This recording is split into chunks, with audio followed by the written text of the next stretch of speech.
As I sit here today, just about the end of the first half of 2023, I've seen more buyers get off the sidelines. However, we're starting to see a seasonal slowdown. And it's weird for me to say seasonal slowdown when it's June, but I think what's happening is it's such a long winter in Minnesota. People were cooped up, just were snowed in. It was cold. It was miserable. I think it was one of the top 3 snowiest winters we've had. They're now out there enjoying summer. And I've seen the weekend activity on open houses and showings slow down quite a bit on some of these nice weather weekends that we've had. And I know that sounds like kind of a lame excuse for activity to slow down, but Minnesotans enjoy their summer and they're taking the time right now to do so because it's shorter this year than it's ever been before.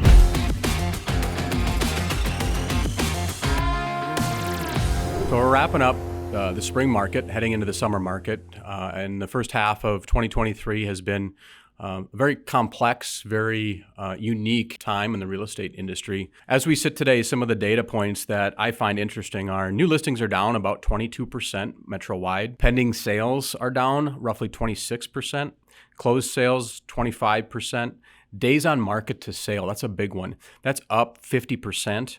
And the percent of list price that sellers are getting right now is actually about a 98% of list price, whereas about a year ago, that was about 102% of list price. So there's some negotiating room that we've seen for the first time in a long time, where a year ago it was maybe negotiating up on price for a seller, and now buyers have some opportunities there to potentially negotiate down. Now, this isn't in every market segment. I'm seeing showings down about 50% year over year. So whereas the average listing last year would get roughly maybe 15 showings the first weekend on the market, we're seeing somewhere in that 6 to 7 range that first weekend on the market. I'm seeing in some price points, I would say specifically on the east side of town, under $500,000, we are still receiving multiple offers on most properties. Now, when I say most properties, I mean a property that's in good condition, priced well, in desirable location. So when those 3 things meet right now, we're still seeing multiple offers. Buyers have now, I think, worked through, we kind of went through different phases with buyers over the last 12 months. We went from the excitement of 3% interest to the fear of 7.5% interest in November of 2022 to anything from 5 to as much as 7.5% this year. Buyers are just now in this acceptance phase of the mortgages right now, and the mortgage interest rate. They've kind of accepted where things are at and kind of know that this is where they're going to hover for a while, and are willing to now get off the sidelines and purchase. As I sit here today, just about the end of the first half of 2023, I've seen more buyers get off the sidelines. However, we're starting to see a seasonal slowdown. And it's weird for me to say seasonal slowdown when it's June, but I think what's happening is it's such a long winter in Minnesota. People were cooped up, just were snowed in. It was cold. It was miserable. I think it was one of the top 3 snowiest winters we've had. They're now out there enjoying summer. And I've seen the weekend activity on open houses and showings slow down quite a bit on some of these nice weather weekends that we've had. And I know that sounds like kind of a lame excuse for activity to slow down, but Minnesotans enjoy their summer and they're taking the time right now to do so because it's shorter this year than it's ever been before. I keep repeating myself, but inventory is down. It's down roughly about 30% from where it was a year ago. That is starting to pick up. So we're seeing in certain segments of the marketplace, specifically in the East Metro, I would say that 600 to 800 price point inventory is picked up a little bit. As inventory picks up, buyers have more to choose from, so therefore they're able to negotiate a little bit more, get inspections, get closing costs. I recently just put together a transaction and a price point of $630 in Woodbury that I would say a year ago would have gone into a bidding war and sold for $650 to $675 with no inspection. They get a 7-day inspection contingency and $12,000 in closing costs, seller paid closing costs. So although they paid full price, they still were able to inspect and get some closing costs paid for by the seller. I've used the word complex before, and I would say now more than ever, it's really, really important to have a really good professional realtor and a good professional lender on your side right now. There's so many moving parts in the loan regulations that it's important to have somebody that's really experienced and knows what they're doing on the financing side of things. As far as the realtor side of things and what I'm predicting, what I'm seeing, as activity slows down into the summer months, A lot of sellers waited to put their home on the market for things to green up, for school to get out. So I think buyers are going to continue to have more options. I specifically have roughly 5 listings hitting the market over the next 2 weeks in the 600 to 800 range in Woodbury. So that's just a sign of things to come, I think.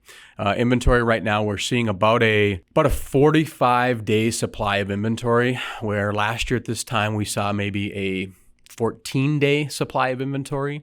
So we're seeing inventory pick up enough to where buyers have enough options, I think, out there to have more of a buffet of homes to choose from.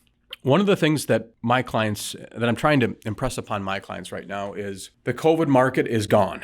The COVID pricing is gone. The bidding wars are gone. Expectation that my neighbor's home sold for 110% of asking price in 3 days on the market, that's just gone. That will never happen again. And one of the hardest things for me to do is to convey the realities of the new market to the sellers right now.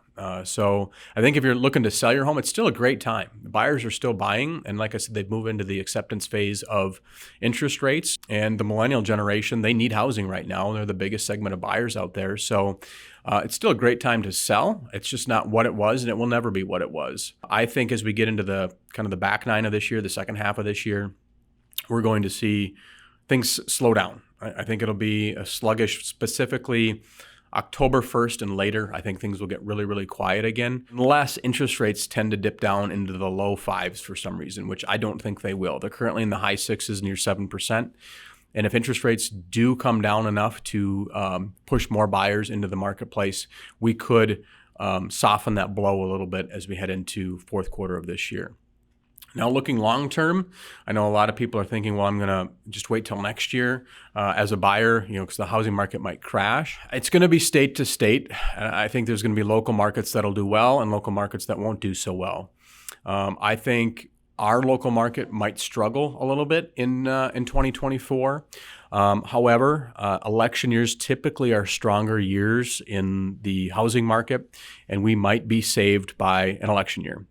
Some people are predicting rates might come down even into the high 4s in 2024, purely due to the election cycle. So if that happens, that will, of course, re-inject life into the real estate market and potentially drive home prices up again and get into the bidding wars and things that we had a year ago. So it's volatile times, not only in the housing market, but in the overall economy. And I think until we can get some sense of optimism and stabilization in the economy, and we're not seeing peaks and valleys of interest rates and peaks and valleys in the stock market and so on, I still think there's going to be just ups and downs in buyer activity. So I would just say, if you're thinking of selling, just reach out, give me a call. We can talk through some of these data points and see if it's right for you in your neighborhood.